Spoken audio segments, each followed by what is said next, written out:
आजा आजा।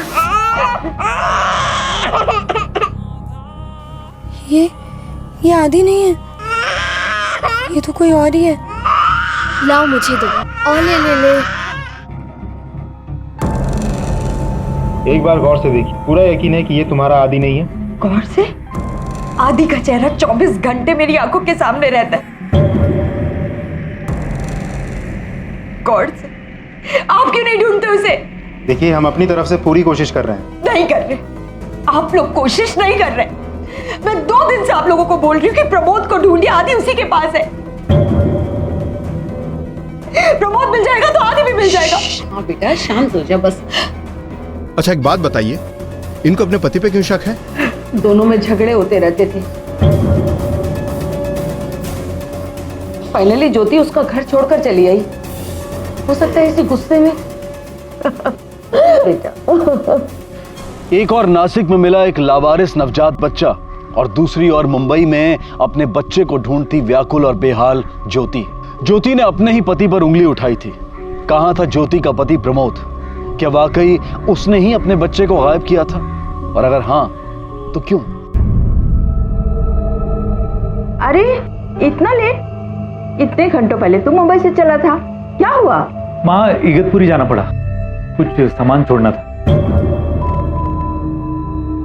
अच्छा सुन, हाथ मुंह धो के खाने पे बैठ जा, ठीक है? मैं फ्रेश होके आता हूँ।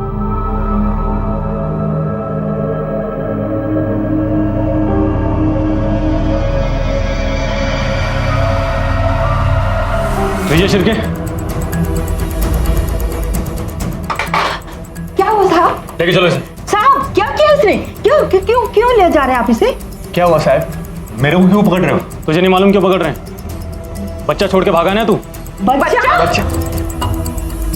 अब क्या हुआ? बोलती बंद हो गई तेरी? लेके चलो इसे। साहब, मिस्टेक हो गया होगा साहब। सुनो तो साहब, ये बच्ची नहीं है इधर साहब।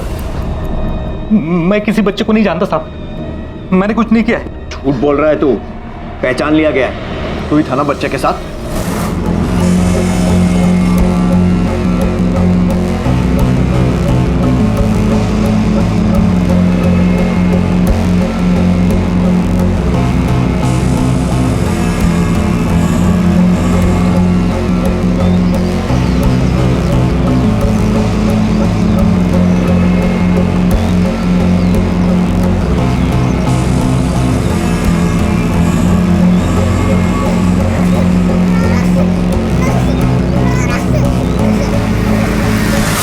आदमी की मदद से स्केच बनवाया, तेरा स्केच, और ये तेरी गाड़ी का नंबर। अब तू जितना झूठ बोलेगा ना, उतना ही पिटेगा। बोल। हाँ साहब, मैंने ही छोड़ा था, लेकिन इसमें मेरी कोई गलती नहीं है साहब। शक मार के मैंने उस औरत को लिफ्ट।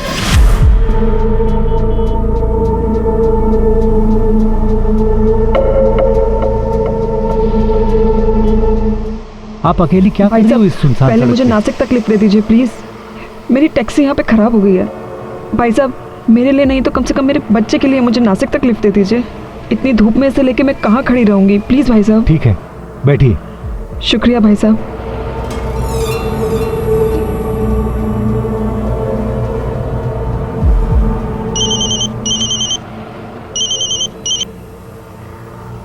हाँ,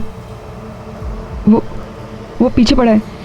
हाँ अभी भी मुझे बहुत डर लग रहा है। अम्मी तू तो जानती है ना उसे, कैसा है वो। मैंने अभी एक आदमी से लिफ्ट लिया, मैं नासिक आ रही हूँ। 1 मिनट मैडम। 1 मिनट अम्मी, मैं फ़ोन करती हूँ। मैडम आप इधर ही उतर जाओ। देखो मेरे को कोई टेंशन नहीं चाहिए, कोई पीछा कर रहा है ना आपका। जाओ प्लीज, तुम्हारे चक्कर में मैं फंस जाऊंगा। नहीं ऐसा कुछ भी नहीं है। देखो बाबा, मैं सिंपल आदमी है, मेरे को कोई राड़ा नहीं चाहिए। आप प्लीज जाओ। मेरे को अजीब भी लग रहा था उन दोनों को उधर ही छोड़ते हुए, लेकिन मेरे को सच्ची कोई प्रॉब्लम नहीं चाहिए था। उसकी तरफ देखा भी नहीं मैंने। वो गई और फिर मैंने गाड़ी चालू करके आगे बढ़ाई। थोड़ी देर के बाद 1 सेकंड के लिए पीछे देखा तो पता चला बच्चा गाड़ी में ही छोड़ के गई थी वो। अब मैंने वापस गाड़ी घुमाई और उसको ढूंढा, लेकिन वो गायब हो गई थी। क्या पता किसका बच्चा था, किससे भाग रही थी। आप ही बताओ साहब, अगर कोई प्रॉब्लम नहीं थी तो बच्चे को मेरे गाड़ी में रख के वो भागी क्यों? इसलिए बच्चे को उधर छोड़ के मैं भाग गया। पहले ही बच्चे को पुलिस के पास लेकर क्यों नहीं आया? एक मिनट, तेरा ही बच्चा तो नहीं है जिससे पीछा छुड़ाने के लिए उसे छोड़कर भाग रहा था? देवा शपथ साहब, मेरा इस बच्चे से कोई लेना देना है नहीं। मैं सच बोल रहा हूँ, मती मारी गई थी मेरी जो उस औरत को लिफ्ट दी मैंने। पुलिस के पास सबसे बड़ा सवाल यह था कि वो बुर्का पहने महिला कौन थी जिसने विजय शिर्के की गाड़ी में बच्चे को छोड़ दिया था। क्या विजय सच बोल रहा था? और अगर वो झूठ बोल रहा था तो उसका इस केस से क्या कनेक्शन था? और इस सब के पीछे विजय का मकसद क्या था? सर आपको क्या लगता है, विजय सच बोल रहा है झूठ? जब तक ये पता नहीं चलता कि वो बच्चा किसका है, कुछ भी कहना मुश्किल है। सर ये भी पता लगाना होगा कि वो बुरखे वाली औरत कौन थी और उसने उस बच्चे को वहां छोड़ा क्यों, और उसके पीछे कौन था। रोहित, उस बच्चे की बॉडी पर ताबीज है, हो सकता है वो मुसलमान। सर कहीं वो उस बच्चे की माँ तो नहीं? पॉसिबिलिटी है। एक काम करो, सबसे पहले इस विजय की सारी डिटेल्स चेक करो। जिस जगह पर उस औरत और बच्चे को लिफ्ट दी गई थी आसपास छानबीन करो। आसपास के सारे पुलिस स्टेशन में मिसिंग रिपोर्ट चेक करो, खासकर मुसलमान बच्चों की। सर अगर वाकई में किसी ने अपने बच्चे को जानबूझकर छोड़ा हो तो वो रिपोर्ट नहीं लिखवाएंगे? फिर भी ट्राई करो, शायद कुछ निकल आए। और हाँ, उस स्पॉट से कुछ किलोमीटर पहले एक टोल नाका है, वहाँ का सीसीटीवी फुटेज भी चेक करो। सर ऐसा भी तो हो सकता है कि विजय और उस औरत के बीच में कोई कनेक्शन हो। ये भी पॉसिबिलिटी हो सकती है, लेकिन जिस तरह उस औरत ने अपनी पहचान छुपा कर रखी, विजय भी वैसा कर सकता था। वो अपने को एक्सपोज करने का रिस्क क्यों लेगा? ठीक है सर, मैं जांच शुरू करवा देता हूँ। इस केस की शुरुआत इस गवाही से हुई थी कि विजय की गाड़ी में किसी बुर्का पहनी महिला ने बच्चा छोड़ दिया था, लेकिन इस केस के किसी भी सस्पेक्ट का मोबाइल लोकेशन उस हादसे से मैच नहीं कर रहा था। विजय के अनुसार उसने सिर्फ अपना फर्ज समझकर उस औरत और बच्चे की मदद की थी। क्या वाकई विजय गलत समय पर गलत जगह पर पाया गया एक शरीफ आदमी था, या फिर इस पूरे खेल को रचने वाला शातिर अपराधी?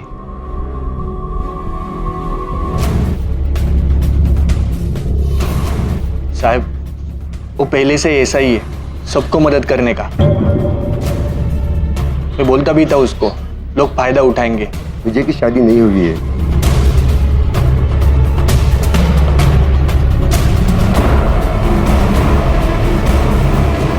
तुमने यहाँ किसी छोटे बच्चे को देखा था क्या? ध्यान से गौर करके बताओ कि किसी छोटे बच्चे को देखा हो। नहीं सर। अच्छा, यहाँ पे कोई आसपास कोई मुस्लिम फैमिली रहती हो? नहीं साहब, हमको कुछ पता नहीं है। हमारे इधर तो कोई नहीं, लेकिन बाजू में एक लॉज है, उधर एक मियाँ बीवी और बच्चा आए थे। सर ये विजय तो वाकई में शरीफ लगता है। मैंने घर वालों और पड़ोसियों से पूछताछ की, लेकिन किसी ने कोई बच्चा देखा ही नहीं। और आसपास की चौकी में कोई रिपोर्ट लापता बच्चे की? सर आसपास की किसी भी चौकी में ऐसी कोई रिपोर्ट नहीं जो इस बच्चे से मैच करे। लेकिन सर जब हम इगतपुरी के एक मोहल्ले में पूछताछ कर रहे थे तब पता चला कि एक लॉज है, उधर एक मियाँ बीवी और बच्चा आए थे, लेकिन अब उनके पास बच्चा नहीं दिखाई देता। क्या साहब बार बार एक ही सवाल पूछ पूछ के परेशान कर रहे हो? बोला ना हमारा कोई बच्चा नहीं है, और ना ही कभी था। सच बोल रहे हो तो इतना परेशान क्यों हो रहे हो? क्योंकि आप लोग हमें खाली पीली परेशान कर रहे हो। वो क्या है ना, जब कोई झूठ बोलता है ना तब सूंघ ले, और इस समय तेरे झूठ बोलने की बहुत तेज गंध आ रही है। इस बारे में ये भी पता चल जाए, और रही बात ये कंफर्म करने की कि ये बच्चा तुम्हारा है या नहीं, तो ये डीएनए टेस्ट से पता चल जाएगा। हाँ साहब, करवा लो जो टेस्ट करवाना है। चलो चलो। कुछ तो गड़बड़ है, डीएनए टेस्ट की रिपोर्ट आने तक नजर रखना। Yes sir. सर अगर ये बच्चा इनका नहीं निकला तो? अभी कुछ कह नहीं सकते रोहित। ये देखो, जिन कपड़ों में बच्चा मिला था मुंबई के किसी टेलर का लेबल है, साथ में एड्रेस भी है। हो सकता है कि उस बुर्के वाली औरत ने मुंबई से टैक्सी ली। इसका मतलब उसके माँ बाप मुंबई में हो सकते हैं? एग्जैक्टली। जितनी जल्दी हो सके इस टेलर से मिलो, मुंबई पुलिस से मेरी बात करवाओ और उनसे हेल्प लो। Okay sir.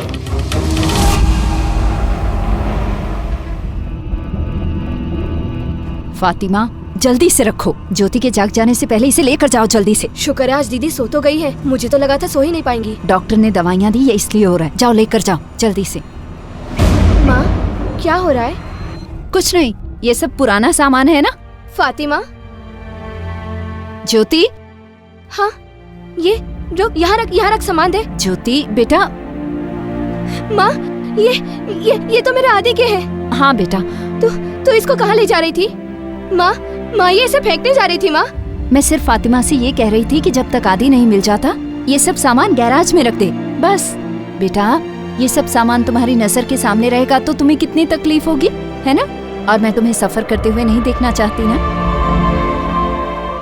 जाओ फातिमा, इसको रख दो संभाल के। जाओ जाओ लेकर जाओ। अच्छे से रख दे। हाँ फातिमा इसको लेकर जाओ। सुन, ढक के रखना। ज्योति सब सही हो जाएगा ना माँ? हाँ प्रॉमिस करो मुझसे माँ। बिल्कुल, एकदम पक्का प्रॉमिस। प्रॉमिस बेटा, चुप हो जाओ।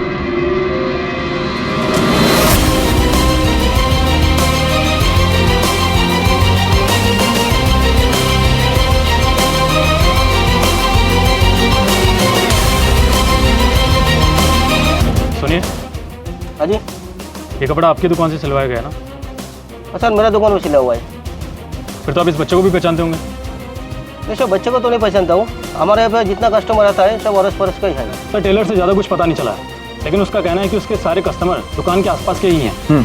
ठीक है, वहाँ के और आसपास के सभी पुलिस स्टेशन में गुमशुदगी की रिपोर्ट चेक करो। यस सर, मैं ऑलरेडी लिस्ट बना चुका हूँ, वही प्लान कर रहा हूँ। ठीक है, मैं आज ही नासिक से मुंबई आता हूँ। Okay sir. एक केस है गुमशुदगी का, प्रायोरिटी पर है। माँ का कहना है कि बच्चे के बाप ही उसे उठाकर लेके गया। हम उसके पति को ढूंढने की कोशिश कर रहे हैं, लेकिन कोई आता पता नहीं है। क्या नाम है इस माँ का? ज्योति जिंदाल। आपके केस के बारे में पता चला? वहाँ नासिक में हमें एक खोया हुआ बच्चा मिला था। हम उसे यहाँ के एक एनजीओ में लेकर आए। देख लीजिए, शायद वही आपका खोया हुआ बेटा हो। वो यहाँ आ गया है। भगवान करे ये सच हो। ज्योति को हर बार निराश होना पड़ता है। उम्मीद करते हैं कि इस बार आपको निराश नहीं होना पड़ेगा। कमले सर चलिए। मेरा आदि, आदि।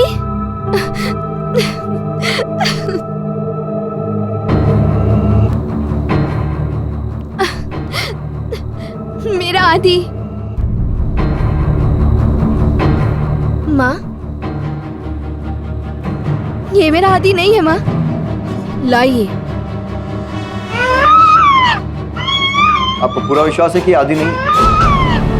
आप क्यों बार बार मुझसे यही सवाल करते रहता है?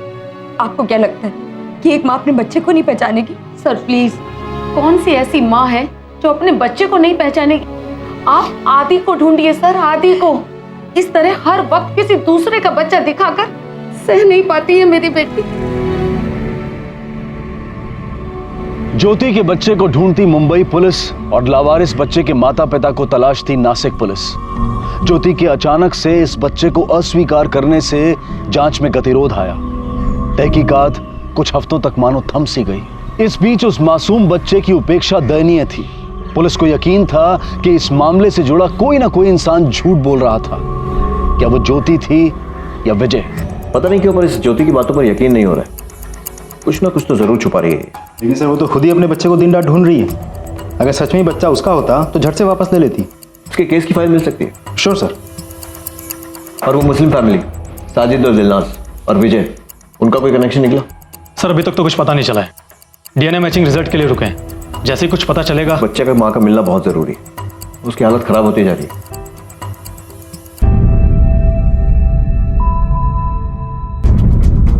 ज्योति जिंदाल ससुराल बोईसर में है।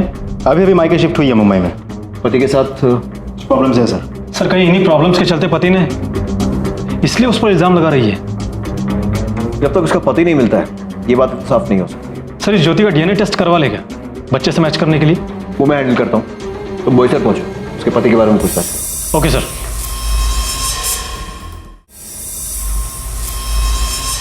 हम एक दूसरे से बहुत प्यार करते थे, इसीलिए शादी की थी। धीरे धीरे प्रमोद का बर्ताव बदलता ही गया। ना उन्हें हमारी शादी की फिक्र थी और ना ही हमारे बच्चे की। वो अपना ज्यादा से ज्यादा समय मंदिरों में बिताने लगे और एक दिन आए, अचानक बोलने लगे मैं स्वामी बन गया हूँ। और देखा तो लोगों की वाकई में काफी श्रद्धा थी उनमें। लोग दूर दूर से आते थे दर्शन करने के लिए। स्वामी जी, बेटी की शादी नहीं हो रही, घर में बहुत बड़ी टेंशन है। चिंता मत करो, समय पे सब ठीक हो जाएगा। प्रमोद। हाँ स्वामी जी, घर चले, बहुत लेट हो गया है। तुम चलो, मैं जरा काफी भक्त आया हुआ सबकी प्रॉब्लम्स मैं सुन के आता हूँ। अब प्रमोद नहीं रहते, वो बदल चुके थे। हमसे ज्यादा तो भक्तों का हक था उन पे। वो ये समझने को तैयार ही नहीं थे कि हमें उनकी जरूरत थी। उनके पास जैसे हमारे लिए टाइम ही नहीं था। मेरा जीवन सभी का जीवन है, ना मेरा ना तुम्हारा, सिर्फ परमात्मा। बस, मैं तुम्हारी कोई भक्त नहीं हूँ प्रमोद। थोड़े दिनों में ना हमारा बेटा आदि भी तुम्हें पहचानने से मना कर देगा। फैमिली के लिए थोड़ा टाइम निकालो तुम, वरना आदि को लेकर मैं मम्मी के पास चली जाऊंगी।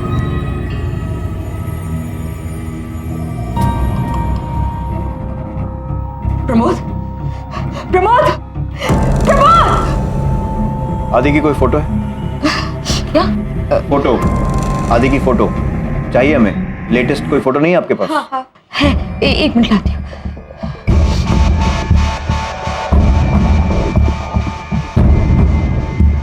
अच्छा, इस बच्चे को देखा है स्वामी जी के साथ? ये उन्हीं का बच्चा है ना? पता नहीं साहब। हाँ सर, आदि। पक्का? हाँ सर, क्योंकि मैंने इसे देखा है। फिर भी अगर आपको कंफर्म करना है तो आप मंदिर में जाइए, क्योंकि थोड़े दिन पहले मंदिर में पूजा हुई थी। वहाँ पे इस बच्चे का फोटो आपके सबके साथ मिलेगा। 6 महीने पुरानी है फोटो। वो हमारे पास कोई मोबाइल नहीं था ना फोटो खींचने के लिए, क्योंकि प्रमोद को ये सब पसंद नहीं था। उन्हें लगता था कि ये सब मुंह माया है।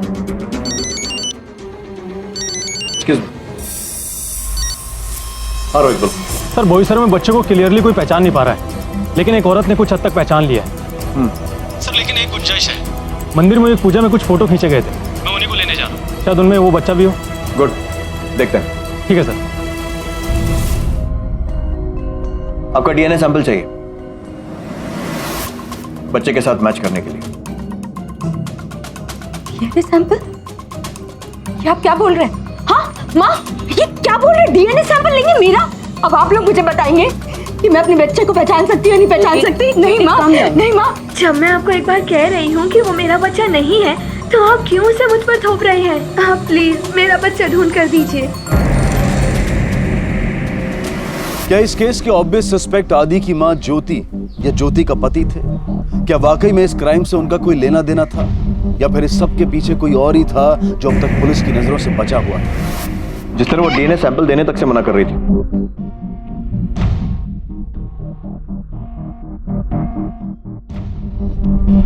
फिर भी दोनों कुछ ना कुछ तो जरूर छुपा रहे। ऐसा कैसे हो सकता है कि उनके पास एक बच्चा था और एक दिन अचानक गायब हो गया?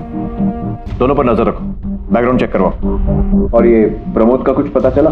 नहीं सर, बोईसर में किसी को नहीं पता कि वो कहाँ गए। सर, बच्चे के पेरेंट्स को ढूंढ के निकालना बहुत जरूरी है। बच्ची की हालत दिन ब दिन खराब होती जा रही है। एक काम करो, पेपर में उसका फोटो छपवाओ, शायद कोई इसे पहचान ले। हमारे पास ज्यादा टाइम नहीं है। Okay sir. पता था मुझे एक ना एक दिन पकड़े जाएंगे। चुप, वरना एक तमाचा मारूंगा कि यहीं गिर जाएंगे। ये क्या लगा रखा है कि बार बार पकड़े जाएंगे पकड़े जाएंगे? हाँ, ये मगजमारी मेरे को ठीक नहीं लगती। सुन, कोई नहीं पकड़े जाएगा, क्योंकि डीएनए टेस्ट में अब हम पास हो गए। अब क्या पकड़े जाएंगे?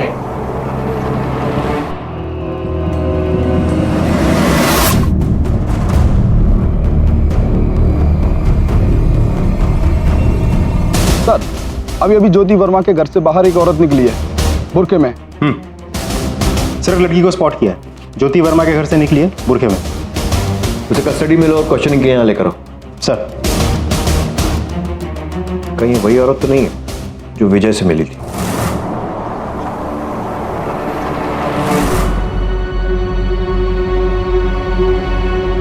फातिमा शेख। लेकिन मैंने कुछ नहीं किया साहब, मैं तो सिर्फ काम करके। कुछ नहीं किया तो ये क्यों छिपा रही थी? माफ कर दो साहब, मेरे भी बच्चा है। स्पेशल खाना खरीदने वास्ते पैसे नहीं थे, इसलिए ले लिया। वैसे भी आदि बाबा तो अब आने वाला नहीं है, हम मेम साहब इसे कचरे में फेंक देती, इसलिए मैंने सोचा कि मैं ही ले लूं। तुम्हें पक्का पता है कि आदि अब आने नहीं वाला है? हाँ, कैसे? वो उसका बाप उसको लेकर गया ना, अब नहीं आएगा। वो छोड़ेगा नहीं उसको। ठीक है, जाओ जाओ जाओ।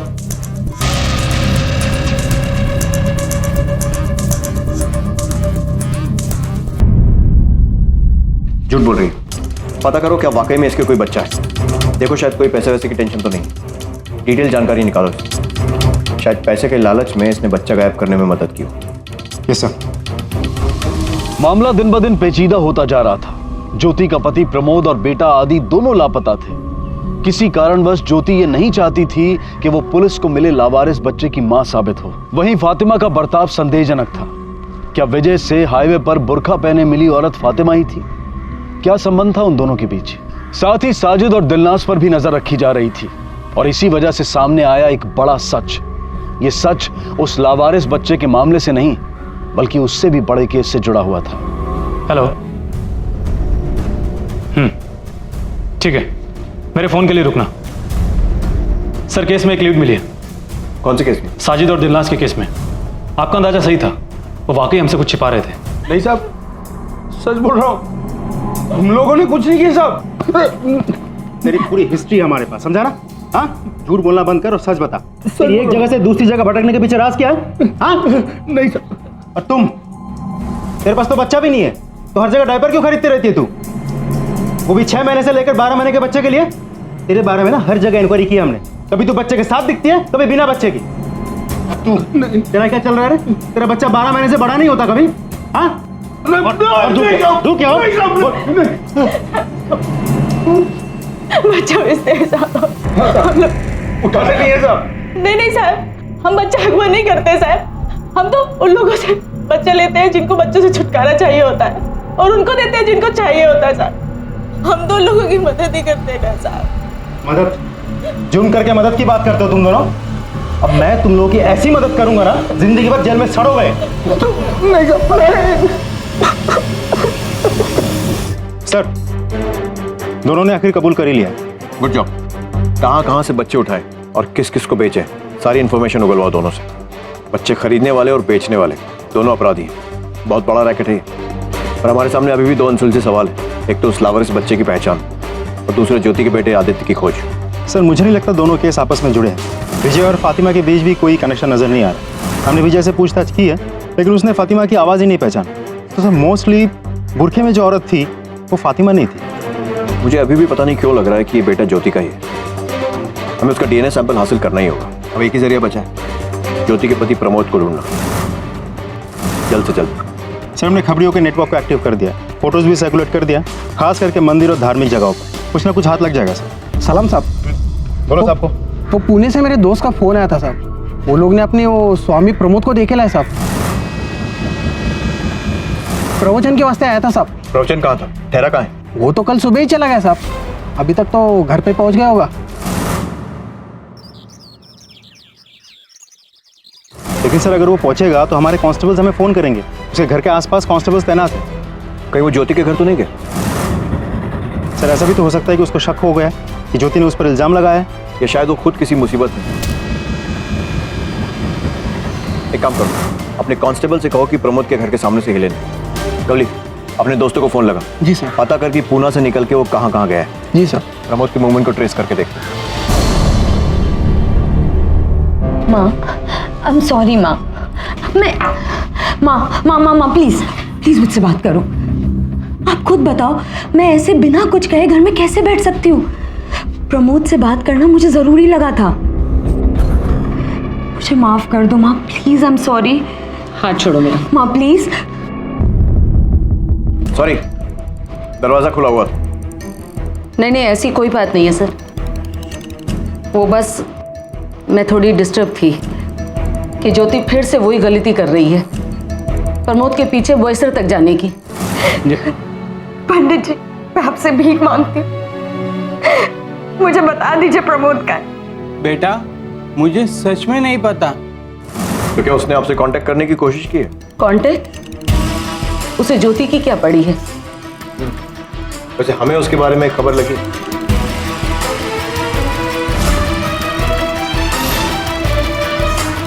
कुछ मिला? जी सर, ये सामान मिला है।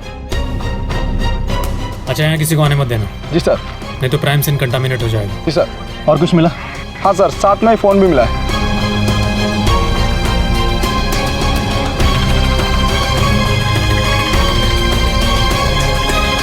ये तो ज्योति की तस्वीर है।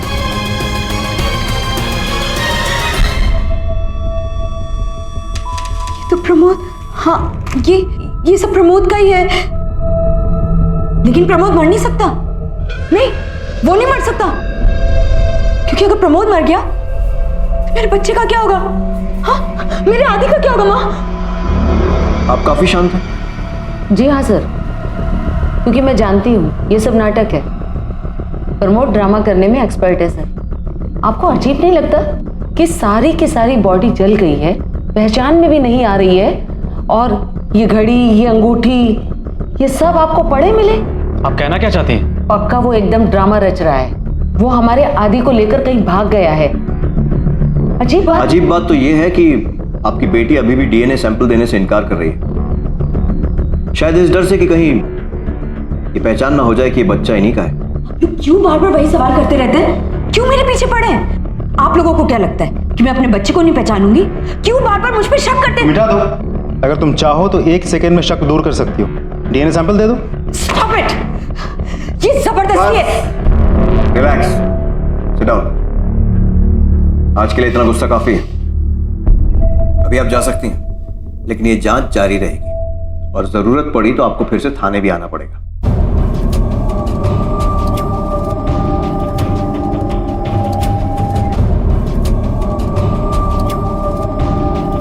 कोर्ट से डीएनए सैंपल कलेक्ट करने का ऑर्डर निकलवाना। अब तो मुझे पक्का यकीन है कि ये ऐसी का बच्चा है।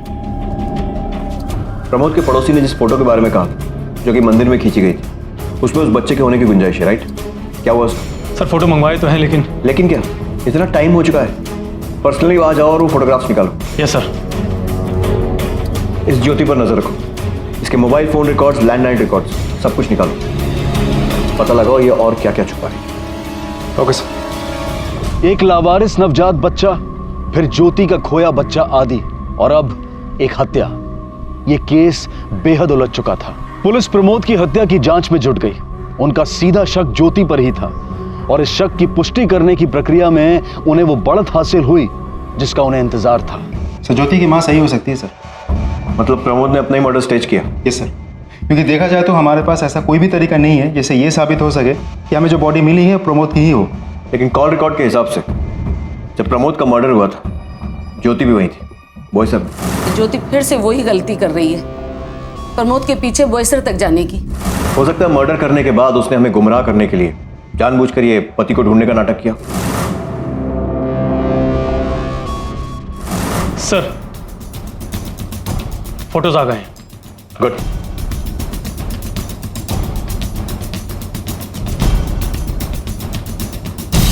सर, मतलब आप लोगों को जो बच्चा मिला था वो ज्योति का बेटा आदि है, तो फिर झूठ क्यों?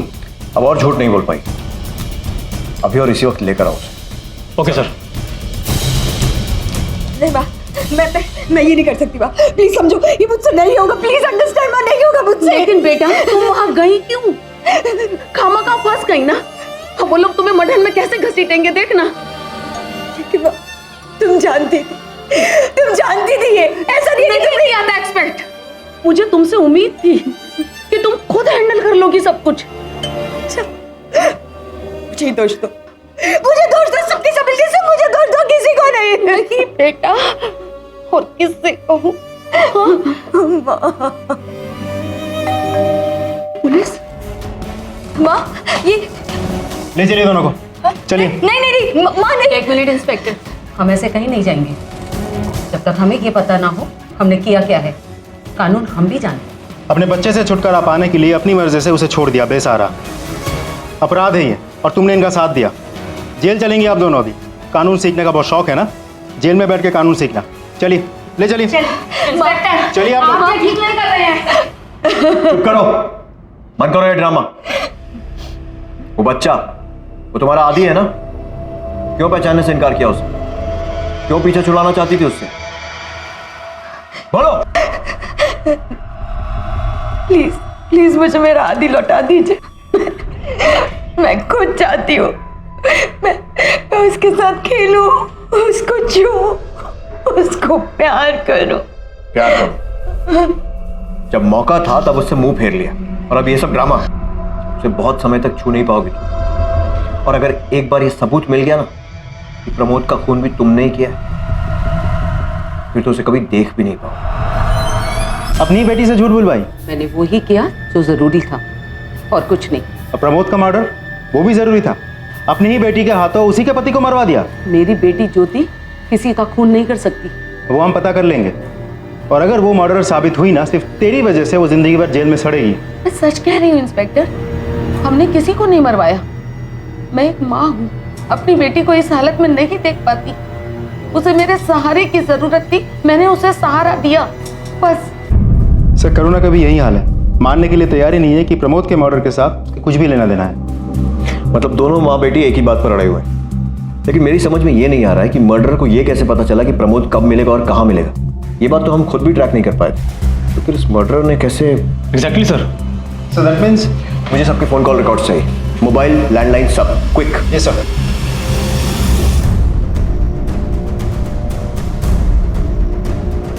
Sir call records.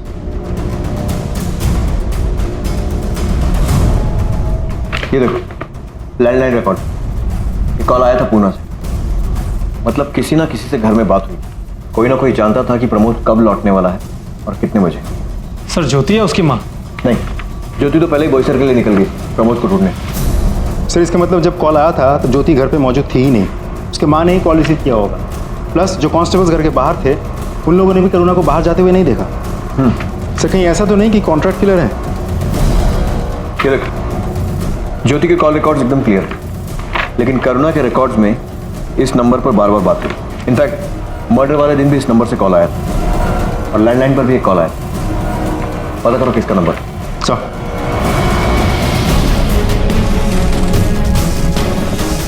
करुणा जिंदाल से क्या कनेक्शन है तेरा? जी कुछ भी नहीं,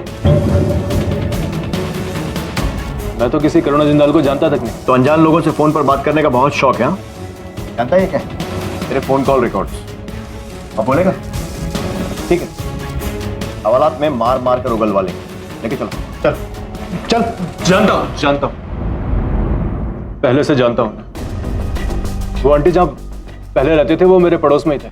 मैं तो बस ऐसे ही, आंटी अब अकेले रहते हैं, स्पेशली ज्योति की शादी के बाद। मैं बस उन्हें यूं ही कभी कभी कॉल कर लेता हूँ। क्यों झूठ बोल रहा है? तुझे भी बताया ना, ये फोन कॉल रिकॉर्ड्स है और इससे पता चलता है कि कौन कब कहाँ था। और ज्योति के लौट आने के बाद से तेरे कॉल्स कुछ ज्यादा ही हो गए थे। ये सब पर्सनल है सर, मुझे फिक्र होती है उनकी। हम पड़ोसी थे, आज भी दोस्त हैं। मुझे पता लगा उनका बच्चा खो गया, मैं तो बस इसीलिए कॉल कर रहा हूँ। आखिरी बार पूछ रहा हूँ, बोल सच क्या है? सर प्लीज सर, मुझे और कुछ पता होता तो मैं बता देता ना सर, लेकिन सच यही है सर। ठीक है, अभी तुझे छोड़कर जा रहे हैं, लेकिन तू शहर छोड़कर मत जा। जी सर।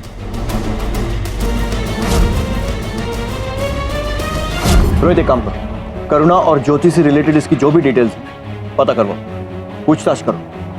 जो कुछ भी ये बता रहा है वेरीफाई करो, और जो कुछ भी ये छिपा रहा है खोज निकालो। Okay sir.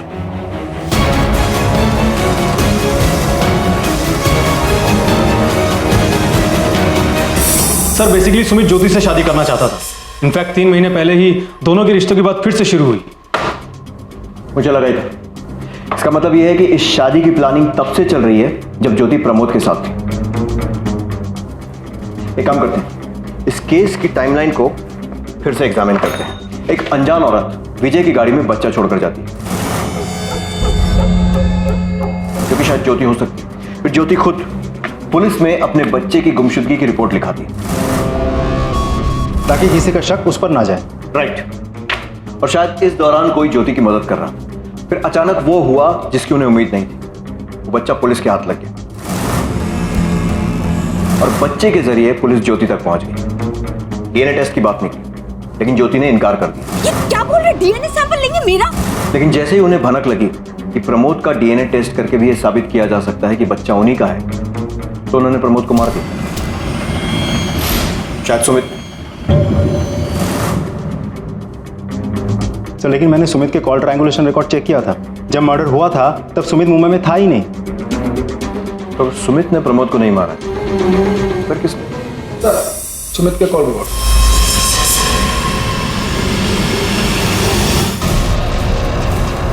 क्या हुआ सर? ये देखो, सुमित किसके कांटेक्ट में?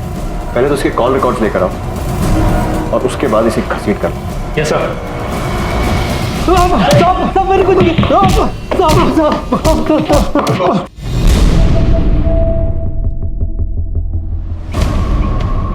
अब सच बोलेगा या उल्टा लटका कर बुलवाए? हमें पता था तो कहीं ना कहीं इन सब में शामिल है। अब आपको सच में कुछ गलत नहीं, सब कुछ साफ साफ दिखाई दे रहा है। तेरे फोन कॉल रिकॉर्ड्स हैं हमारे पास। सुमित से रोज बातें होती थी। हाँ, और जहां प्रमोद का मर्डर हुआ था तू वहीं पर था उसी वक्त। क्या हुआ? बोलती बंद हो गई? अभी खुल जाएगी। उल्टा लटका उसको। बता दो मैंने किया सब। हाँ, लेकिन सुमित के कहने पे। सुमित भाई ने पिछले साल मेरी जान बचाई थी, उसका बहुत बड़ा एहसान था मुझ पर। बदले में उसने मुझे आदि को किडनैप कर कहीं दूर छोड़ाने के लिए कहा। लेकिन फिर वो मुझे ब्लैकमेल करने लग गया। कहा कि अगर हमने स्वामी को नहीं मारा तो उसका डीएनए पुलिस को मिल जाएगा और हम सब फंस जाएंगे बच्चों को छोड़ाने के जुर्म में। इसलिए मैंने प्रमोद को मार दिया। बोला मैंने विजय से सब कुछ करवाया था। प्यार करता था मैं ज्योति से, आज से नहीं, कॉलेज के टाइम से। करुणा आंटी को भी हमारा रिश्ता मंजूर था। वो तो चाहती थी कि हमारी शादी हो, लेकिन फिर ज्योति उस निकम्मे प्रमोद से मिली और उससे शादी कर ली। मैं तो उम्मीद छोड़ चुका था। फिर मुझे पता लगा कि वो प्रमोद कोई स्वामी वामी बन गया और उनकी शादी में प्रॉब्लम चल रही थी। तो मैंने मौका देख के उसे फिर से शादी के लिए प्रपोज किया।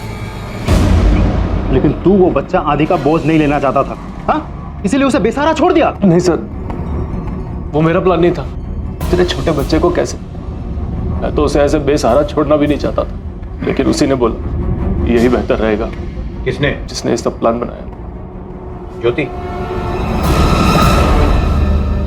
हाँ, मैंने किया है ये सब कुछ। मेरी बेटी ज्योति बहुत कुछ झेल चुकी थी। मैं नहीं चाहती थी कि वो बच्चा उसकी नई जिंदगी शुरू करने में रुकावट बने, एक रोड़ा बने। ज्योति का बहुत समय बर्बाद हो गया था। क्यों? क्योंकि उसने मेरी बात नहीं मानी। मेरी माँ सिर्फ मेरा भला चाहती थी। उन्होंने मुझे बताया कि प्रमोद आदि को लेकर चला गया था। सर, मैं आदि से बहुत प्यार करती हूँ और प्रमोद से भी। बदल दिया उसने मेरी बेटी को, दूर कर दिया मुझसे। अब याद रखा मैंने इंस्पेक्टर, कुछ भी नहीं भूली थी मैं। जब हाईवे पे आपको आदि मिला तो मेरी मम्मा ने मुझे समझाया कि आप लोग आदि को मुझसे बेहतर जिंदगी दे सकते हैं, एक अच्छे अनाथालय में। मम्मा ने मुझे ये भी कहा कि एक बच्चे के साथ मुझे कोई नहीं अपनाएगा, सुमित भी नहीं। इसीलिए मैंने वो ही किया जो मेरी मम्मा ने कहा। मैं मारना नहीं चाहती थी उसे, बस अपनी बेटी को उससे दूर रखना चाहती थी। मेरी बेटी की जिंदगी में खुशियां आ जाएं, बस मैं इतना ही चाहती थी। खुशियां ज्योति की जिंदगी में या तुम्हारी? तुम्हें सिर्फ अपनी पड़ी है, किसी और की नहीं। इसीलिए तुम चाहती थी कि वो उसी लड़के से शादी करे जिसे तुमने चुना है। तुमने उसकी जिंदगी बर्बाद कर दी अपने स्वार्थ के लिए, अपने दिल में भरी हुई नफरत के लिए, अपने ईगो के लिए। बस इंस्पेक्टर, ऐसा कुछ भी मत बोलिए। जितना अपनी बेटी को मैं चाहती हूँ उतना कोई और नहीं चाहता। वो सिर्फ मेरा भला चाहती है। प्यार, कोई भी प्यार, चाहे वो माँ बेटे के बीच का ही प्यार क्यों ना हो, जब वो एक जुनून में तब्दील हो जाता है तो वो बहुत ही खतरनाक साबित हो सकता है।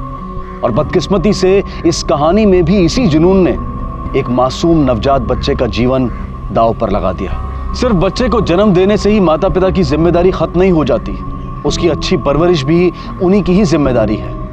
और करुणा और सुमित अपने स्वार्थ के लिए इस जिम्मेदारी से छुटकारा पाने की फिराक में थे। दुर्भाग्यवश कमजोर ज्योति ने उनके सामने घुटने टेक दिए। गलती प्रमोद की भी थी, जिसने आदि को जन्म तो दिया लेकिन उसे बड़ा करने में उसका कोई सहयोग नहीं था। इस मामले से जुड़े सभी गुनहगारों को सजा मिली, ज्योति को भी। फिर चाहे एक बार अपने बच्चे को खोकर ही सही, ज्योति को उसकी अहमियत समझ में आई। लेकिन हर किसी को ज्योति की तरह दूसरा मौका नहीं मिलता, खासकर उन्हें जो अपने बच्चों से छुटकारा पाने के लिए उन्हें त्याग देते हैं, बेच देते हैं या कभी कभी मार देते हैं। बाद में पछताने की बजाय अगर बच्चों को जन्म देने से पहले हम पूरी तरह से इस पर सोच विचार करके फैसला लें तो ये बेहतर होगा। हमारे बच्चे हमारा भविष्य हैं, नतीजन हमारे भविष्य की जिम्मेदारी हम पर ही है। इसकी यूं अवहेलना ना करें, उपेक्षा ना करें।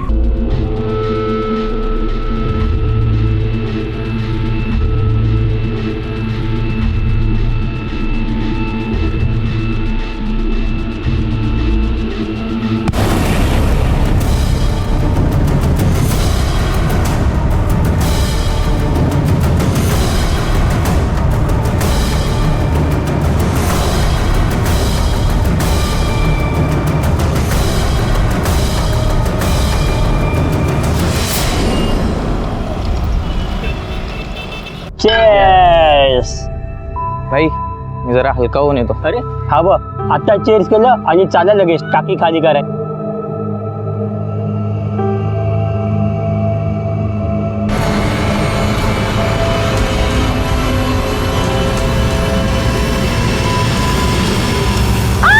काय झालं ग? अगं, काटा लागला. अरे.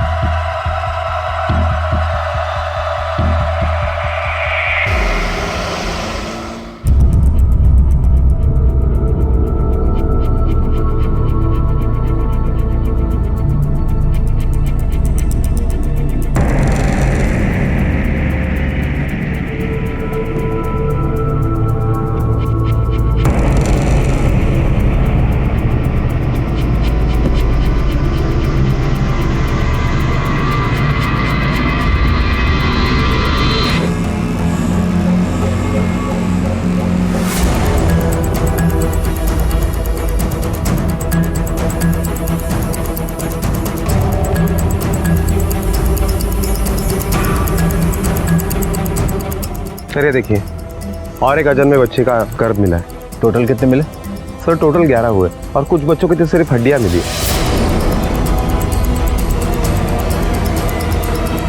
देखो कुछ और मिलता है क्या? Okay sir. बच्चे भगवान का रूप होते हैं, लेकिन ये वो भगवान थे जिन्हें किसी इंसान ने कोई रूप लेने ही नहीं दिया. महाराष्ट्र के लातूर के जंगल से पुलिस को 11 अजन्मे गर्भ मिले और जिनमें से कुछ तो अवशेष के नाम पर कंकाल बन चुके थे. यूं देखने से तो यह गैर कानूनी तरीके से किए गए गर्भपात का केस लग रहा था, लेकिन इसकी तह में सच्चाई कुछ और थी, जो शायद जुड़ी थी एक 13 साल की लड़की सीमा के साथ. कौन थी ये सीमा और कैसे ये अजन्मे गर्भ उससे संबंधित हो सकते थे, क्योंकि सीमा तो खुद एक बच्ची थी. आखिर क्या थी कहानी इस सीमा की?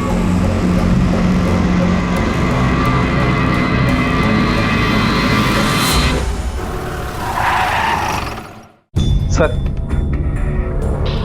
लातूर के जंगल में फेंके गए 11 गर्भों के ये मेडिकल रिपोर्ट है. कुछ गर्भ लगभग 4-4.5 महीने के हैं और कुछ गर्भ तो 2 साल पहले फेंके गए. मतलब ये इलीगल एबॉर्शन करके बच्चों को जंगल में फेंकने का सिलसिला आज से नहीं, काफी पहले से चल रहा है. भगवान, आसपास के जितने भी हॉस्पिटल्स हैं वहाँ जाके चेक करो, और सबसे पहले उन हॉस्पिटल्स को चेक करो जिनके ऊपर इलीगल एबॉर्शन करने के चार्जेस पहले से लग चुके हैं. Okay sir.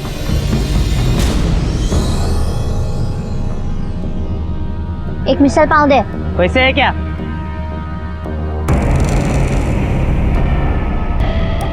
चल दे.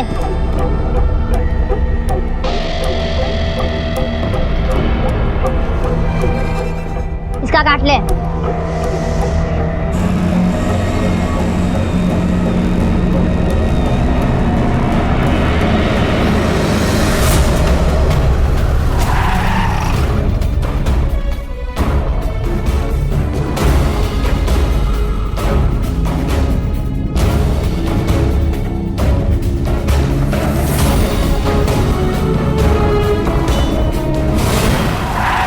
सर, हमने हर एक हॉस्पिटल में इंक्वायरी की, लेकिन कुछ नहीं मिला, और वहाँ हुए अबॉर्शन के डिटेल से ये गर्भ मैच नहीं करते.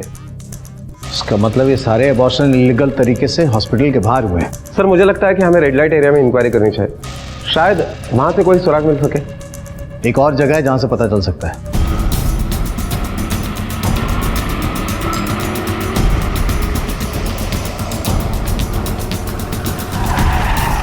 आपके जंगल में 11 अबॉर्टेड बच्चों के गर्भ मिले, फिर भी आपके किसी भी स्टाफ को कुछ भी नहीं मालूम. इंस्पेक्टर साहब, जंगल छोटा तो नहीं, लगातार इंटरवल के बाद चक्कर लगते रहते हैं. आता 24 तास तर कोणाला बसू शकत नाही ना.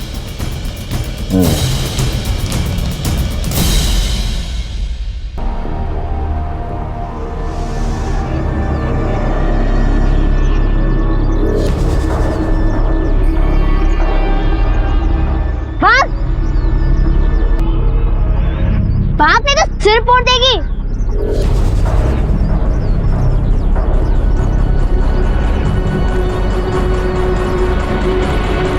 ले खा ले.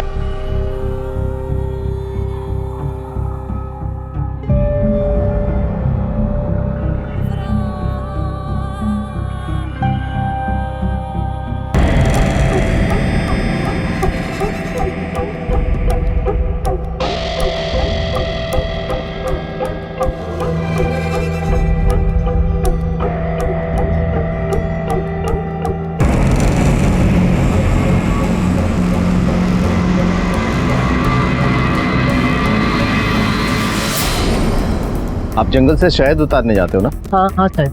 उधर किसी को कुछ फेंकते हुए देखा आपने? हाँ 5-6 महीना हो गए सर। कि लड़की को जंगल में वो 3-4 बार थैली फेंकते हुए देखा था। क्या उम्र होगी उसकी? 13-14 साल की होगी सर। चेहरा याद है?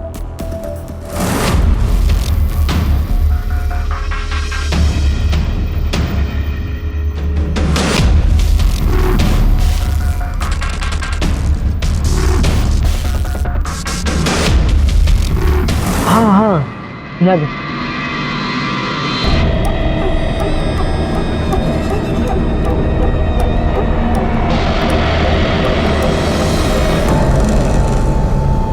आगे से कोई चीज मांगने का नहीं, सीधा इस पत्थर से सिर फोड़ देने का और छीन लेने का, समझा क्या?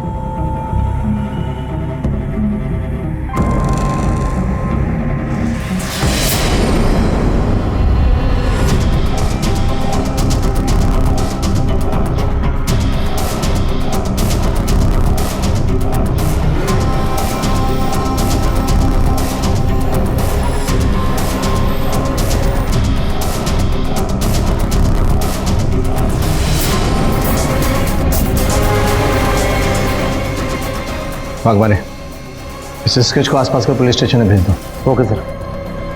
पुलिस को अजन्मे बच्चों से जुड़ा एक चेहरा मिला था जो एक ऐसी लड़की का था जो खुद 13 साल की थी। पर क्या यह संभव था कि एक 13 साल की लड़की के 11 गर्भ गिराए जा सकते हैं? तो फिर क्यों इस सीमा पर संदेह के बादल घिर रहे थे? और वो खुद किस तरह की इंसान थी जो एक तरफ तो चोरी और मारपीट कर रही थी और वहीं दूसरी तरफ एक भिखारी बच्चे की भूख की तड़प को समझते हुए उसे खाना खिला रही थी और फिर उसे हक छीन कर लेने जैसा सबक भी सिखा रही थी? ये अपराधी थी या खुद किसी अनहोनी अन्याय का शिकार बनी थी?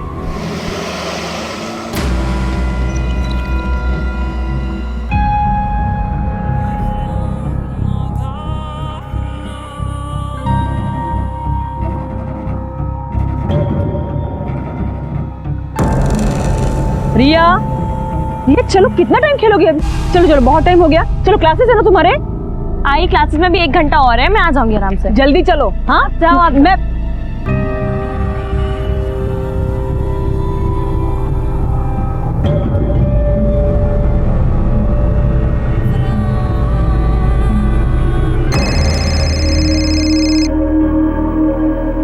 हेलो। हाँ हाँ जी।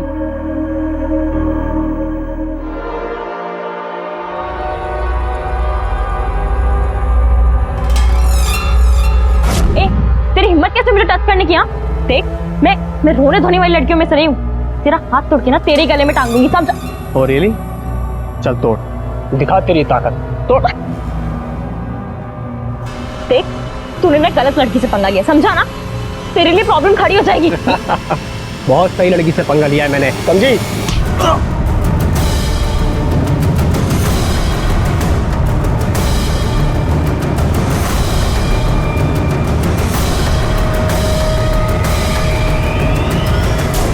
मेरे भाई पे हाथ उठाती, तेरी इतनी हिम्मत? खबरदार जो उस पे हाथ उठाया तो। जिस बच्चे ने आपके भाई को सबक सिखाया, बदतमीजी करने से रोका, आप उस पे हाथ उठा रहे हो? शर्म नहीं आती आपको? तब कहाँ थे आप जब आपका ये भाई मेरी बच्ची को छेड़ रहा था? ले जाइए उसे, वरना 100 नंबर पे फोन करूंगी ना तो इसे भी पता चल जाएगा लड़की को छेड़ने का मतलब क्या होता है। ललिता क्या हुआ? कहाँ चला दिया? कहीं नहीं, चलिए चलते हैं। अगर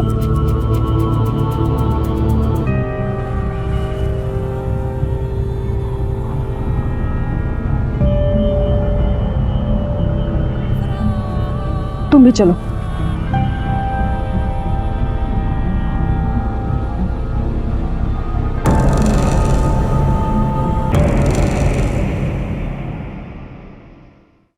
सर, चाकोरा में पुलिस स्टेशन से हमें खबर मिली है कि वहां के हाईवे पर 7 महीने पहले एक लड़की ने एक आदमी पर जानलेवा हमला किया और उसके बाद वो भाग गई। सर, हमारे पास जो स्केच है वो उस लड़की के डिस्क्रिप्शन से काफी मिलता जुलता है और उनके यहाँ जो डिटेल्स है उसे पता चला कि उस लड़की का नाम सीमा है। अकबर, जिस आदमी ने केस रजिस्टर किया ना उसे बुलाओ पूछताछ के लिए। ओके।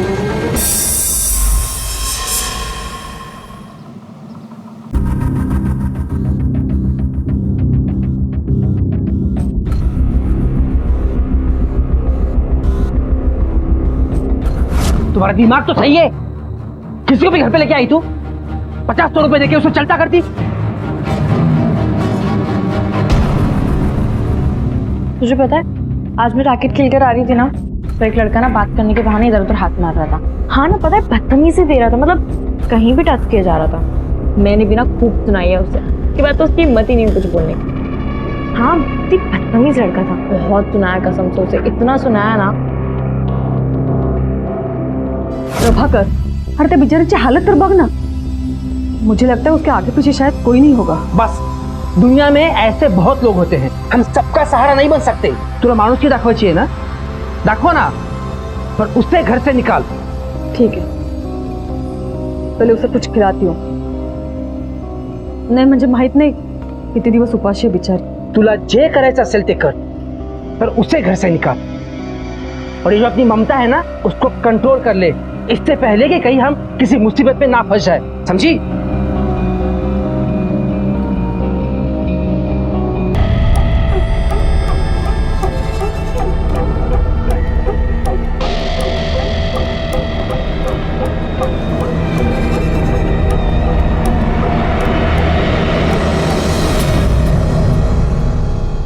भूख लगी है? खाना खाओगे? तुम जाके मुंह हाथ धो लो, मैं खाना लगाती हूँ।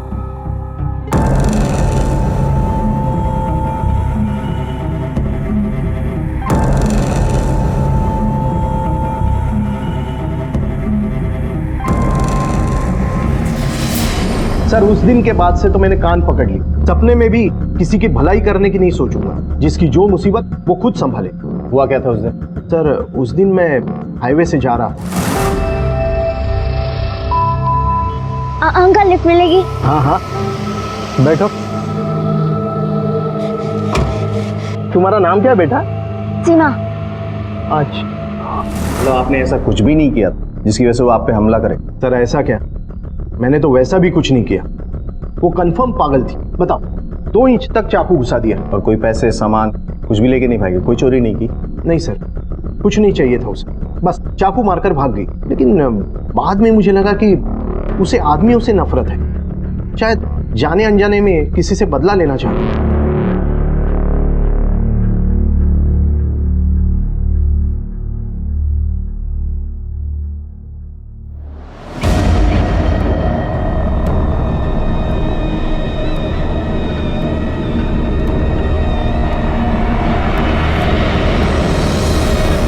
ललिता, ती अजूनही घरात है। तुमने कहा था खाना खिलाकर उसे भेज दूंगी। तुम्हारा दिमाग तो ठीक है?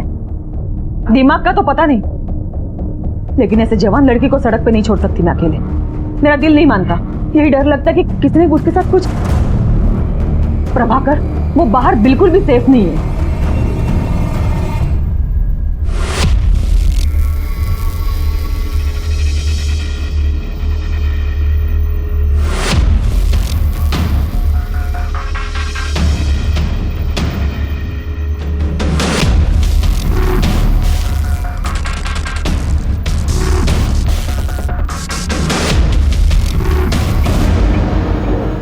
प्रभाकर, मैं उसे जाने के लिए नहीं कह सकती।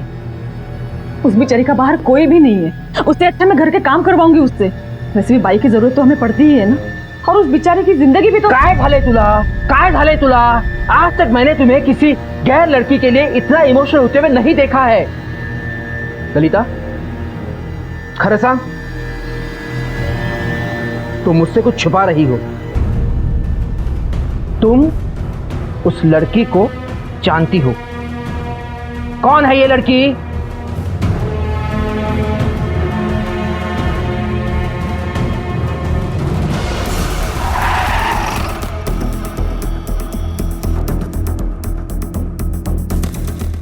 सर, ये गोविंद देशमुख हमसे झूठ बोल रहा है। इंक्वायरी के दरमियान पता चला कि 1 नंबर का घटिया और दिलफेक आदमी है। जहां लड़की देखी नहीं, फिसल गया। इसका मतलब हो सकता है उसने ही कोई बदतमीजी की हो, जिसकी वजह से लड़की ने चाकू मारा। लेकिन 14-15 साल की लड़की हाईवे पे चाकू लेके क्या करेगी? किस मकसद से खड़ी थी और लिफ्ट मांग रही? सर, मला वाटतं हा गोविंद देशमुख आपल्यापासून काहीतरी लपवतोय। हो सकता है वो और भी कुछ जानता है उस लड़की के बारे में जो हमसे छुपा रहा हो। वाघमारे, उसको फिर से बुलाओ, और इस बार वो अपनी मर्जी से नहीं, हमारी मर्जी से बोलेगा। Okay sir. क्या हालत बना के रखी है बालों की। हफ्ते में एक बार तेल लगाने में क्या प्रॉब्लम है तुम्हें? आई मुझे ना चंपू बनने का कोई शौक। अरे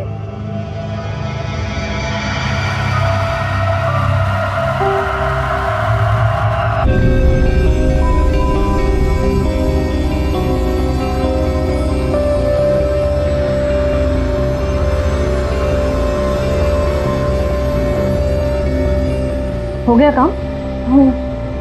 जाके आराम करो।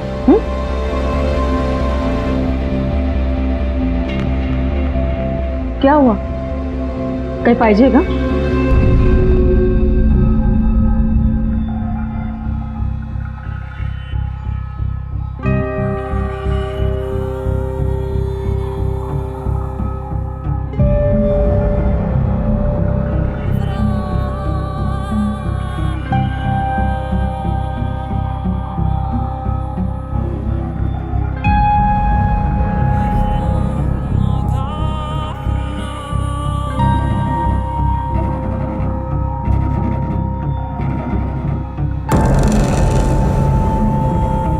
ललिता मेरा चेकबुक का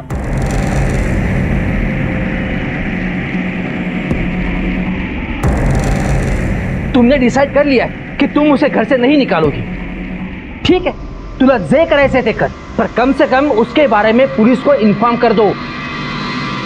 सर बताता हूँ, सच बताता हूँ सर, मैंने उस लड़की को लिफ्ट दी थी और मेरी नीयत थोड़ी फिसल गई। हेलो, हाँ कहाँ? सर चाकुरा में पुलिस स्टेशन से फोन आया था कि उन्होंने सीमा को आखिरी बार रामनगर के इलाके में देखा। उन्होंने वहां जाकर इंक्वायरी की लेकिन कुछ खास पता नहीं चला। अकबर, तुम अपनी टीम लेके पर्सनली वहां जाओ, हो सकता कोई लीड मिले।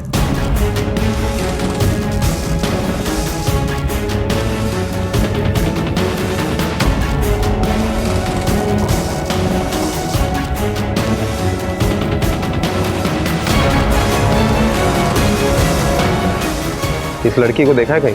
हाँ साहब, इस लड़की को 1-2 बार गुलमोहर सोसाइटी में देखा था।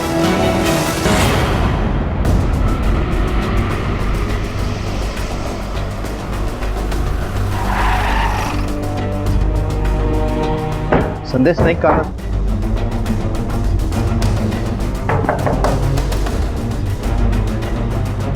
जी कहिए।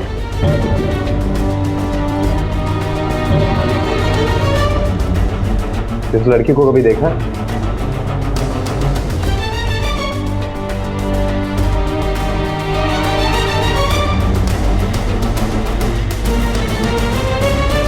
हो सर, ही सीमा आहे.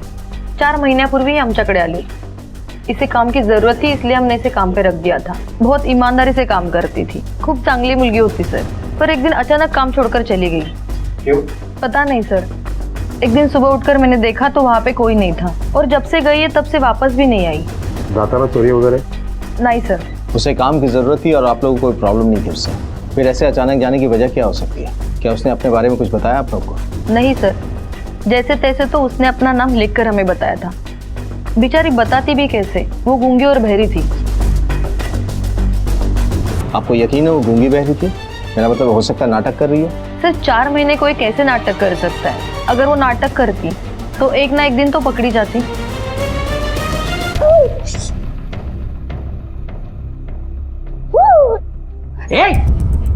क्या कर रही है? छोड़ इसको, छोड़. ओ ना, क्या कर रही थी? चुप करा रही थी. ऐसे अगर गिर जाती तो? तेरे को बोला था ना मैंने, हाथ नहीं लगाने का. रोती है तो रोने दे, मेरी बेटी है ना. आएगो ना. ओ गो क्या देख रहे? जा.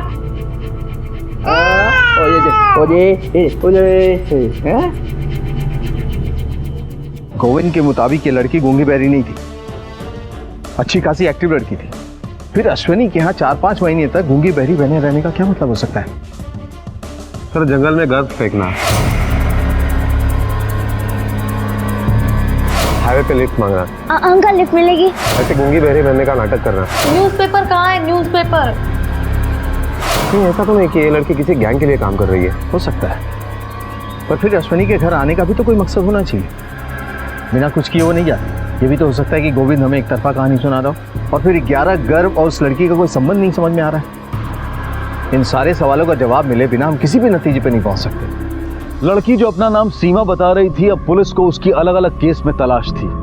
ये लड़की अब सबके लिए पहेली बनती जा रही थी। आखिर ये है कौन, कहां से आई है और चाहती क्या है? अपराधी है या पीड़ित है? अकेले क्राइम करती है या किसी गैंग में शामिल है, या फिर कोई और इसके हाथों से क्राइम करवा रहा है? सैकड़ों सवाल थे, लेकिन सबसे बड़ा सवाल था उस परिवार की सुरक्षा का जिनके साथ इस वक्त वो रह रही थी। क्या उनके साथ भी कोई दुर्घटना होने वाली थी? आई देखो ना, कब से पुलिस स्टेशन फोन ट्राई कर रही हूँ, लग ही नहीं रहा है। पुलिस स्टेशन लगा चला फोन करते हैं। एक्चुअली आई वो पापा ने कहा था जो सीमा है ना उसके बारे में थोड़ी इंफॉर्मेशन बताने की। कोई ज़रूरत नहीं है। तुम्हें फ़ोन करने की कोई ज़रूरत नहीं है, मैं कर दूंगी ना। वैसे भी पुलिस वाले बच्चों की बात को इतना सीरियसली नहीं लेंगे ना, तो मैं ही करती हूँ फ़ोन। हाँ, तुम जाओ अपना स्टडीज़ कंप्लीट करो, जाओ। हाथ कैसे लगाया मेरे बच्चे को? पता था नहीं लगाने का? हाँ, क्यों लगाया हाथ? अकबर, अश्विनी के पड़ोसी से पूछताछ करो कि औरत किस तरह की है, और ये भी हो सकता है कि इसने झूठ बोला हो कि घर के काम के लिए रखा है, लेकिन वजह कुछ और हो। ठीक है सर। हाँ, क्यों लगाया हाथ? प्रभाकर, वो खुद भी तो बच्ची है ना। तो समझा इसको, ये बच्ची है ना, समझा इसको। मेरी बच्ची से दूर रहना, नहीं तो इसको घर से निकाल दूंगा मैं। समझा दूंगी बाबा, सब समझा दूंगी। इसके बारे में पुलिस को इन्फॉर्म किया? हाँ, अभी किया था। क्या बोले? उन्होंने कहा था कि वो इसका बैकग्राउंड पता कर लेंगे। ठीक है, समझा देना इसको। ना आएगा ना, ओ ना, ना, ना, ना, ना।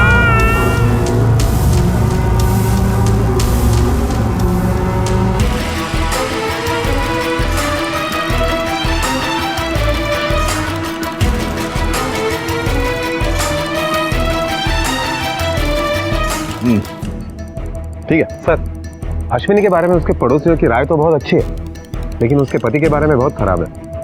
अकबर, इसे अपने पुलिस स्टेशन बुलाओ, वहीं ये डिटेल में बताएगा कि लोगों की राय इसके बारे में खराब क्यों है।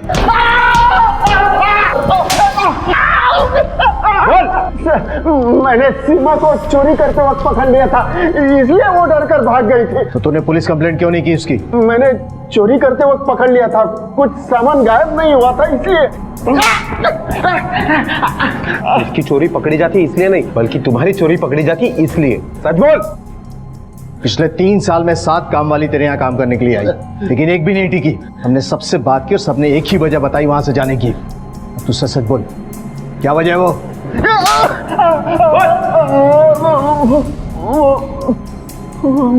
मैंने उसका फायदा उठाने की कोशिश की थी, वो समझ गई और भाग गई।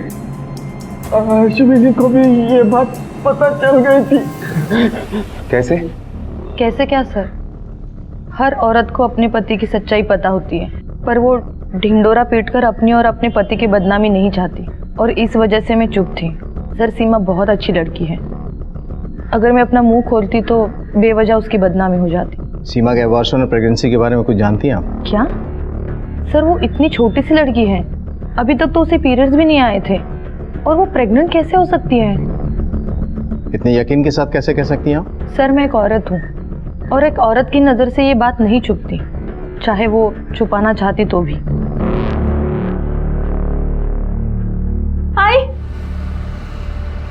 आई जल्दी चल। अगं आई चलो, काय झालं? आई चल। अगं हो, आई चलो।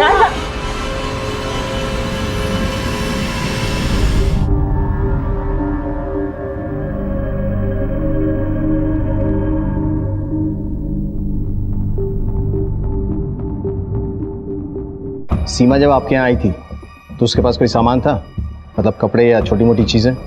नहीं सर, वही कपड़े थे जो उसने पहने थे। मेरे पास उसकी फोटो है सर। ये तो यूनिफॉर्म लग रहा है, यही कपड़े पहन के आई थी ये? जी सर।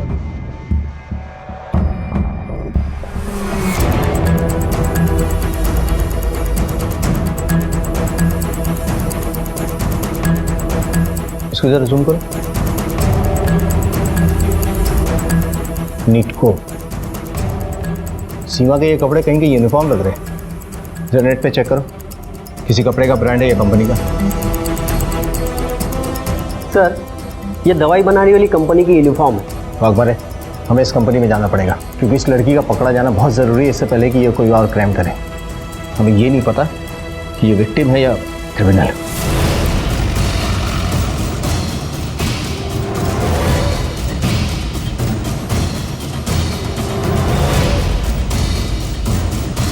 इस लड़की को पहचानते हो? नहीं सर, ये हमारे कंपनी में काम नहीं करती। मतलब तुम अपनी कंपनी का यूनिफॉर्म किसी को भी पहना देते हो? नहीं, वैसे नहीं है सर। दिखाइए वो तस्वीर। सर, इस लड़की के पास ये यूनिफॉर्म कैसा है ये तो मुझे मालूम नहीं, पर ये लड़की हमारे कंपनी में काम नहीं करती, ये तो कंफर्म। सर ये झूठ बोल रहा है। कंपनी के वर्कर्स ने सीमा को पहचान लिया और उनका कहना है कि सीमा इसी के साथ यहाँ आती थी। सर, उनकी कोई गलतफहमी हुई होगी। मैं इस लड़की को नहीं। मारो मत।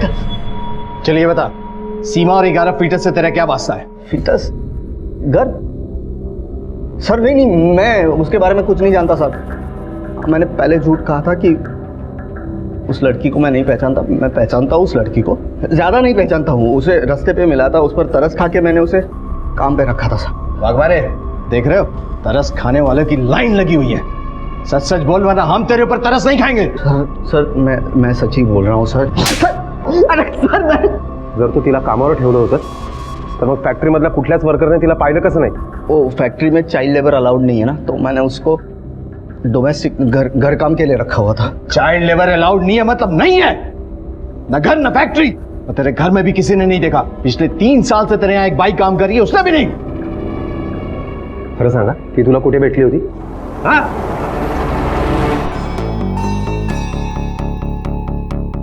सर, मैंने उसे क्लाइंट को खुश करने के लिए खरीदा था और वो पहले ही क्लाइंट का सर फोड़ के भाग गई। किससे खरीदा था? उसके बाप से। चल उसका एड्रेस और फोन नंबर दे। सर, एड्रेस नहीं है, फोन नंबर है। तू नंबर दे, एड्रेस हम खुद ढूंढ लेंगे। रिया, रिया बेटा, ये तुम्हारे लिए। ओह माय गॉड, आई आपको याद था। यही ड्रेस पसंद आई थी ना तुम्हें उस दिन? हाय, आई तो अरे थैंक यू। चलो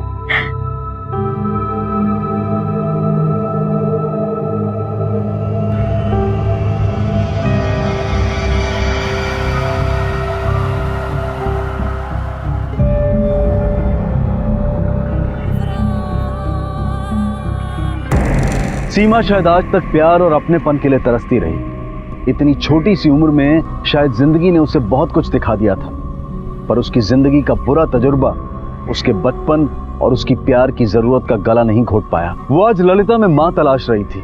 चाहत इस कदर थी कि वो रिया से बराबरी और दुश्मनी करने को तैयार। आखिर कहां जाकर रुकेंगी इस अबोध बच्ची की मासूम चाहतें। और प्यार के अभाव में सीमा के मानसिक रोगी बनने पर उसका उपचार करवाने वाला कोई होगा, यह अपराध किसी को अपनी चपेट में लेने वाला था।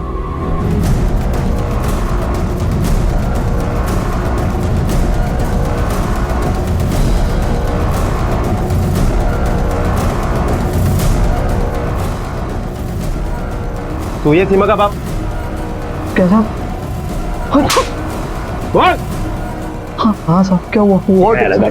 क्या?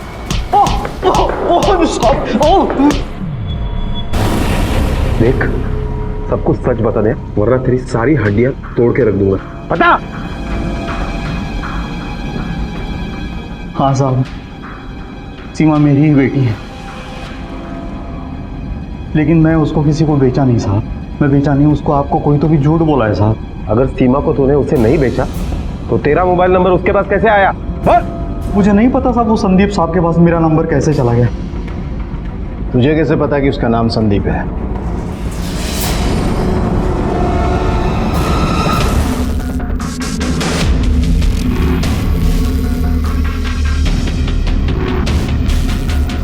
मुझे माफ कर दो साहब, मुझे माफ कर दो। मैं ही भेजा था उसको, लेकिन उसके बाद वो कहाँ चली गई मुझे कुछ नहीं पता, क्योंकि वो घर वापस नहीं आई। मुझे नहीं पता आई सब कुछ।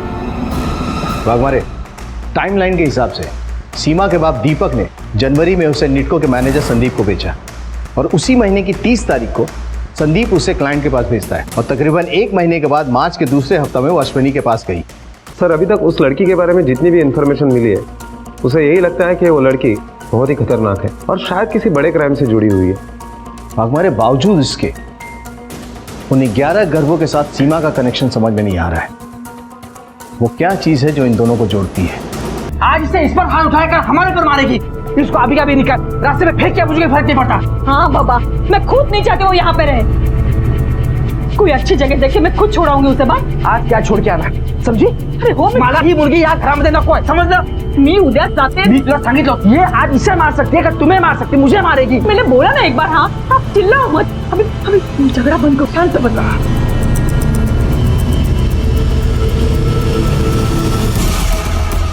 सर अगर हम पोस्टमार्टम रिपोर्ट और टाइमलाइन को साथ में देखें तो जंगल में मिले हुए 11 गर्भ उस वक्त के हैं जिस वक्त दीपक ने संदीप को उसे बेचा भी नहीं था और दीपक के घर से वो जंगल करीबन 10 किलोमीटर है। वाघमारे, कहीं ये गैर कानूनी अबॉर्शन का धंधा दीपक तो नहीं कर रहा है और अपनी बेटी सीमा का इस्तेमाल उन्हें ठिकाने लगाने में करता हो?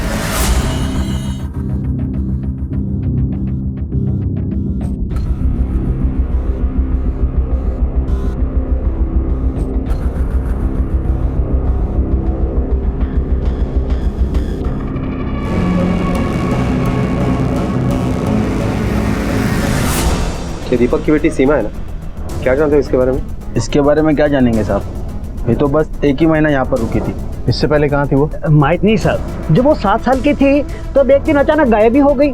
दीपक बोला वो गांव में आत्या के पास है, तो हमने सच मान लिया। उसके 6-7 साल बाद कुछ ही महीनों पहले अचानक फिर से वैसे वो वापस भी आ गई। फिर कहाँ चली गई आज तक नहीं मालूम। अब रुको मैं देखती हूँ, जरा इसको देखना।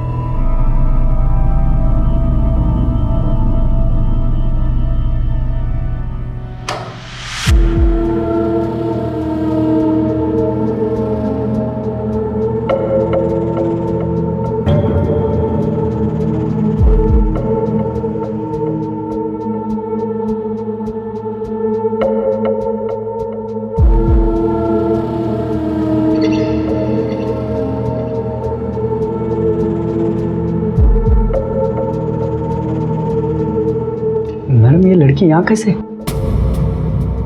अपने काम से काम रखो। ये लड़की यहाँ पे किसी को बोलने की जरूरत नहीं है। काम से काम रखने के लिए मुझे क्या मिलेगा?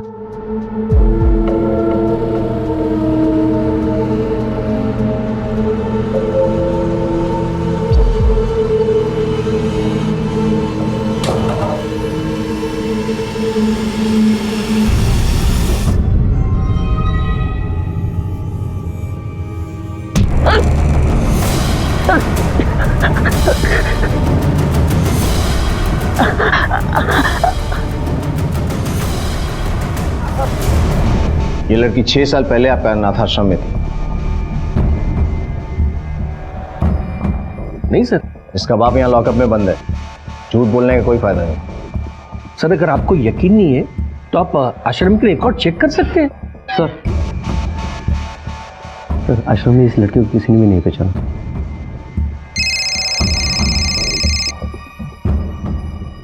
हेलो, कौन सा हॉस्पिटल में? Okay sir.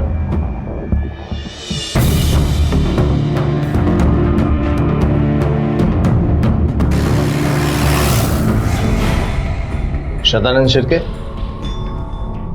हाँ सर। जब तुम्हें यहाँ लाया गया हमारी जेब से ये आइडेंटिटी कार्ड मिला, इसे पहचानते हो?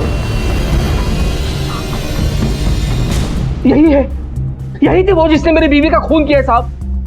साहब ये लड़की अजीब है, कुछ भी कर सकती है वो। मेरी बीवी ने तरस खाकर उसे सहारा दिया था, मेरी बीवी का खून कर दिया और मेरी छोटी बेटी को उठा कर ले गए साहब। साहब मैं हाथ जोड़ता हूँ, मेरे बेटी को बचा लो साहब, प्लीज साहब। मुझे इसी बात का डर था कि फिर से कोई क्राइम न करते। सर ये भी हो सकता है कि खून हस्बैंड ने किया होगा और इल्जाम सीमा के ऊपर डाल दिया होगा। हो सकता है। फिलहाल सबसे ज्यादा जरूरी है सीमा और उस बच्ची के बारे में पता करना। भगवान एक काम करो, उसकी तस्वीर पूरे एरिया में सर्कुलेट करवा दो। अगर उसी ने ये किया तो बहुत ज्यादा दूर नहीं गई होगी, कहीं ना कहीं से उसकी खबर मिलेगी हमें। Okay sir.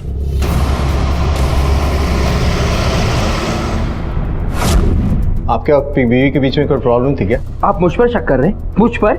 मुझे बाइकोचा खून झाला है, मेरी बच्ची गायब है। आपको हमेशा इतना गुस्सा आता है? नहीं, ऐसी बात नहीं है, मैं सच कहता हूँ। मेरे और मेरी बीवी के बीच में कोई प्रॉब्लम नहीं थी, सिर्फ उसकी भलाई की आदत थी ना, उससे मुझे बहुत गुस्सा आता था। ये भी हो सकता है कि उसके प्रोफेशन का असर हो। प्रोफेशन का असर मतलब? डॉक्टर थी मेरी बीवी, नवजीवन हॉस्पिटल में मैटरनिटी वार्ड संभालती। अपनी बीवी से कभी आधार ऑर्फनेज का नाम सुना था आपने? जी हाँ।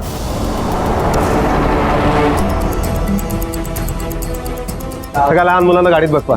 पाटील मॅडम, उन लड़कियों को भी ले लो. चला.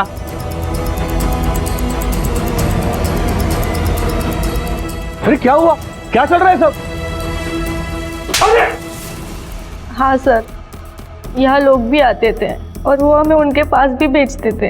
अगर मना करो तो हमें मारते भी थे और भूखा भी रखते थे। सर, यहाँ कुछ लड़कियों का तो एक बार नहीं कई बार अबॉर्शन भी हुए हैं। पाटिल मैडम, इन लड़कियों के मेडिकल टेस्ट करवाओ।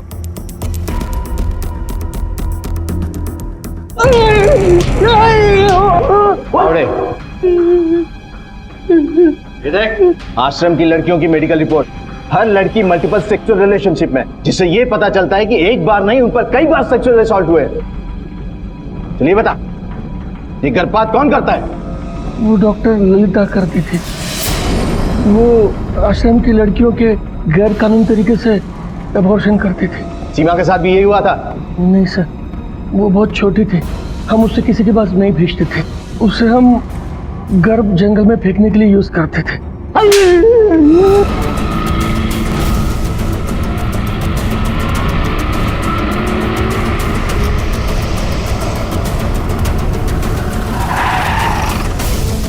पाटिल मैडम, पकडा तिला. हे रुक.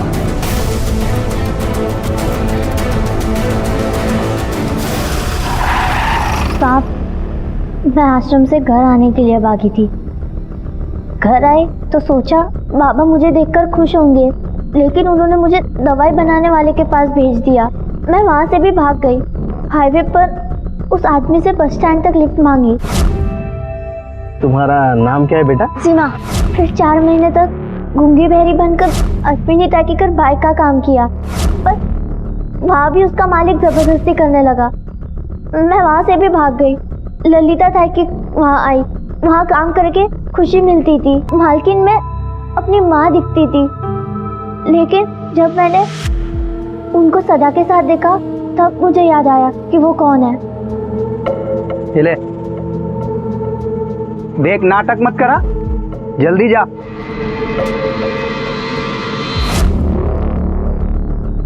मैंने उसे मारा, मुझे इसका जरा भी दुख नहीं है। ललिता की बेटी को कहाँ रखा है तुमने? नहीं बताऊंगी, कभी नहीं बताऊंगी, क्योंकि वो जहाँ भी है सुरक्षित है। इस केस को 3 महीने हो चुके। सीमा की दिमागी हालत ठीक ना होने की वजह से उसका इलाज चल रहा है। वो अड़िग है अपनी उस चुप्पी पर कि उसने ललिता की बेटी को कहाँ रखा है। अब शायद उसका पता तभी चल पाएगा जब सीमा सामान्य हो जाएगी। पैसों के लिए किसी की जान, किसी का बचपन न छीने, क्योंकि कई बार पीड़ित को अपराधी बनते देर नहीं लगती। इसी विचार के साथ अब मैं अनूप सोनी आपसे विदा लेता हूँ। फिर मुलाकात होगी अगले एपिसोड में एक और चौंका देने वाले केस के साथ। तब तक अपना और अपने परिवार का ख्याल रखें और देखते रहें क्राइम पेट्रोल डायल 100। 1:15 को सीख हम सबको। जय हिंद। क्राइम पेट्रोल के और भी दिलचस्प कहानी देखने के लिए हमारे चैनल को सब्सक्राइब करें और बेल आइकॉन दबाना न भूलें।